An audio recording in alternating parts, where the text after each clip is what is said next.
2020 has been the worst of years due to the pandemic, but it has not changed the fact that many smartphone companies around the world have stepped up their game in terms of new design powered by more features, comparing devices launched in 2020 to previous years. Transsion, a name hardly known, but its portfolio of brands includes Tecno and Itel beyond INFINIX. INFINIX ZERO was officially launched on August 31st, 2020. This device has been listed as one of the best budget devices to get in 2020. The INFINIX ZERO is made of plastic and comes in 3 different colors: silver diamond, black diamond, and green diamond, weighing 205 grams. Maybe you've never heard of these colors, but you can go with black, white, and blue. Talking of display, it has a 6.85 IPS LCD panel with a 1080 by 2460px resolution, included by a special feature which you can find on almost every flagship device, a 90Hz refresh rate. This device is powered by Android 10 with a huge 4500 mAh and a fast 33 watts charger. Unlike Qualcomm, which most people know and by far the best chipset for any Android smartphone, the INFINIX ZERO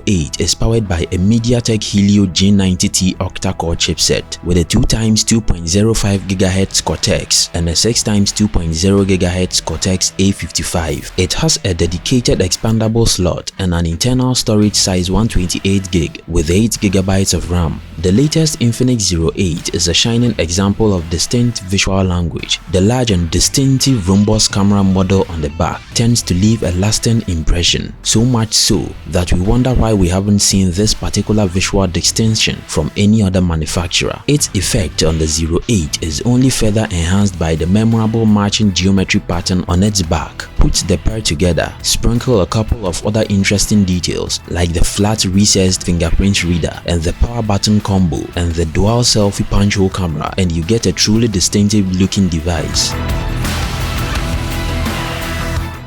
The rear camera is packed with a 64-megapixel wide-angle lens, which tends to be the main camera, 8-megapixel ultra-wide, 2-megapixel depth sensor, and another 2-megapixel macro lens with a quad LED flash. The front-facing camera has a 48-megapixel main sensor and an 8-megapixel ultra-wide sensor. A quick one here, guys: the INFINIX ZERO maintains the headphone jack feature and has a dual nano SIM slot, and its fingerprint is located on the side of the device. Talking of videos, this device is able to shoot 4K at 30 frames per second and 1080p at 30 frames per second. The front-facing camera only does 1080p at 30 frames per second. Now, to get this cleared out of the way, the features of this device are just right at its price point, and comparing it to other flagship wouldn't be a good thing to do. It should be appreciated as it is. Beyond these basics, INFINIX has also thrown in a pair of earbuds, complete with a microphone and company branding. Nothing too spectacular in terms of quality, but solid enough for a free add-on. Same goes for the transparent plastic case included in the box. It even has a sufficiently big camera lip to offer protection for the camera's front glass. If you love this video, kindly don't forget to subscribe. My name is King Kunta. Kindly check the notification button to get notifications on my new videos.